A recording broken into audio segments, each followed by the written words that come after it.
Hi there, it's Rose. Welcome back to my channel. If you're new to my channel, welcome. Happy you're here today. I am here to participate in the Open Collab hashtag ATC MDC Open Collab. Now, if you are new, this collab is hosted by three wonderful crafty ladies, and that is Tony from Creative Chica Crafts and More, Kimmy from Kimmy's Kitchen and More, and Kathy from Cat Cass in Cali. And I will link their channels in my description box below. Please be sure to check out their channels and let them know that Rose sent you. So today I'm here to share some artist trading cards that I made. So with this open collab, you can either make artist trading cards or memory Dex cards or both and share them on Thursdays. And it's just a great way to use your stash, as we're all trying to do, kind of get in there and really use what you have and make something fun and then share it. That's what it's all about. So today I'm using the Echo Park Little Ladybug collection from Lori Whitlock. Now I actually got this set, the paper and the ephemera and some stamps in the Echo Park card kit of the month. And this was one of my past months. I made some cards with it. I will link that video below so you can check out what I've already created using this beautiful paper. And then I thought I would make some artist trading cards to kind of go along with it and also to continue to use this great set. So I just love the colors here. Very summery, lots of reds and greens, and there's some pretty checks. I'll do a quick flip through if you didn't see the paper. Of course, the theme is ladybugs. I love a lot of things about Echo Park paper, but mostly what I love about it is that it is double-sided. And if you've been following me for a little while, you know I love double-sided collections because it gives me the most versatility when I'm creating.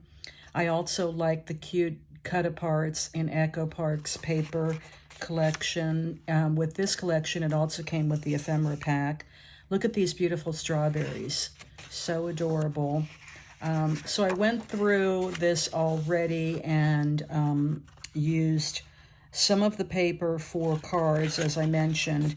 And what I do is I typically, when I get a pad like this, I pull out one of each sheet right off the bat to start making cards with. And then I'll go back later and use the balance for either, tags in little flip books or ephemera, and also ATCs and memory decks. So I just love this collection and wanted to continue using it. So let's get into it and I'll show you the artist trading cards that I created.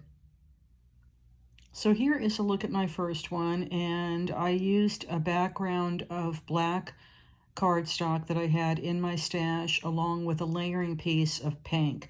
So if you're not familiar with artist trading cards, you probably are, but they're 2.5 by 3.5 is the size. So actually it's the size of a standard card from a playing card deck. And so they're great to share with other crafters.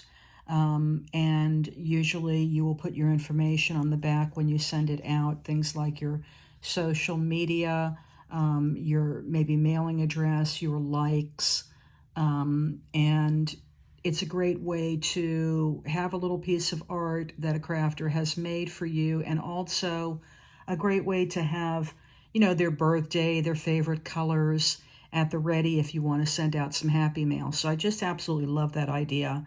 But in this case, what I did was I did some paper layering. Now you can see this real pretty red background paper with some daisies.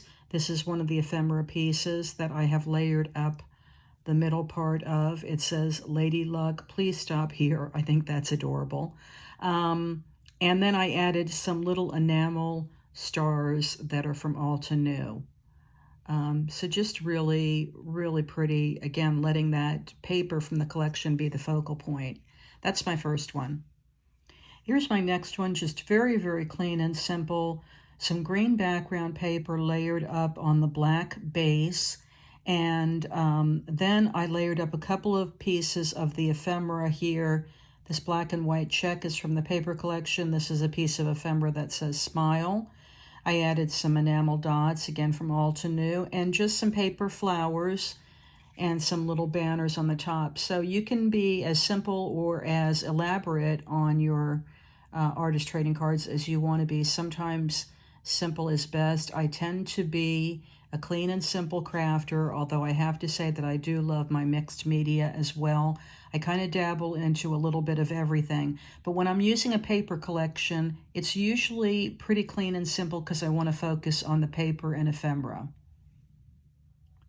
This next one, again, I used the black card base. I layered some red cardstock and then some pink cardstock, and I rounded the corners of that with my little corner chomper.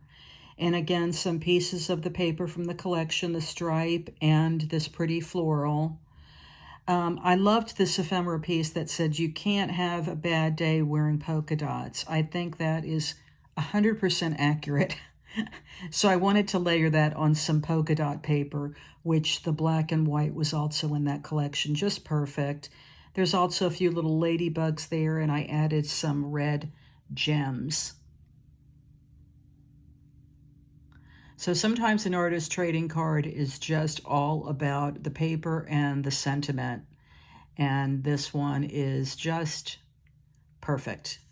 I left all the backs blank. I'll add my information before I send them out. And here is a look at my last one. Now, this one is another one of my very favorite sentiments. The tiniest thing can be a big miracle. And that was a piece of the ephemera. So what I've done here is I've cut this piece with the ladybugs with the scallop die, and then I put half of it on and then cut off this side, so it's only one side with the scallop. And then of course the black base, the red layering piece. I like to layer up my cardstock. It's a great way to use your scraps as well. Again, here's a little scrap of the paper there in this really pretty, like soft blue check. I think it's one of the prettier papers in the collection. And then I added a few little Stampin' Up! Gems there. Just really fun. I'm a big fan of the Stampin' Up! Little rhinestones. I'm running low on them, although the last time I placed a Stampin' Up! Order, I think I ordered like 1 million of them. They were on sale, and I jumped on that. But now, you know, I use them all the time. I just think they add that little sparkle that you look for, a little tiny sparkle. So that is my last one. So here is one more look at the artist trading cards that I created for this Open Collab, hashtag ATC MDC Open Collab. Please be sure to follow that hashtag and check out the hosts of this collaboration, Tony from Creative Chica Crafts and More, Kimmy from Kimmy's Kitchen and More, and Kathy from Cat Cass in Cali. I want to thank you so much for watching. I'm wishing you a wonderful week, and I'll see you next time.